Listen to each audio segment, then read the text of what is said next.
3 things your pastor may never have told you about tithing. Family, don't scroll. Let me ask you a question. Have you also been taught that if you don't tithe, you'll be under a curse? When it's time to give, do you feel fear, pressure, and confusion instead of joy? If so, save this video first. You're not alone. Many believers have been taught that tithing simply means giving 10% of your income. But here's the real question. Is that actually a clear command in the New Testament for every Christian? Before you disagree, here are these 3 points. First, the tithe in the Old Testament primarily consisted of agricultural produce and livestock. Leviticus 27, Numbers 8, and Deuteronomy 14 all refer to the produce of the land, herds, and flocks. Deuteronomy also says that if the journey was too far, the produce could be exchanged for money. So more accurately, the Old Testament tithe was established within Israel's agricultural economy and covenant law.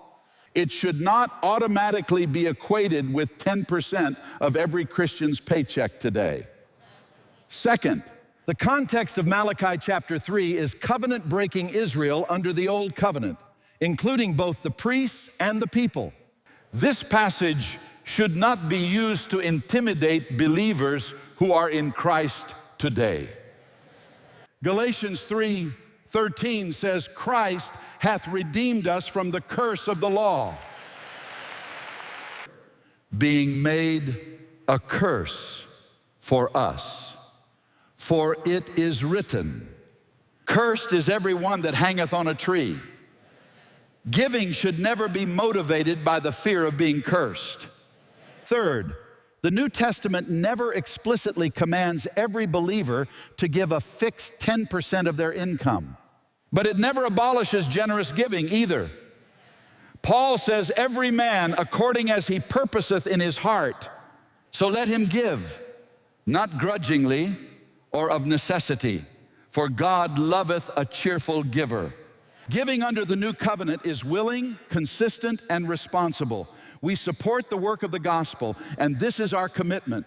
Care for those in need and provide for those who faithfully serve, not to purchase God's blessing or escape punishment, but in response to the grace He has already given us. True freedom is not choosing never to give. True freedom is no longer being controlled by fear, while still choosing to live generously because of love.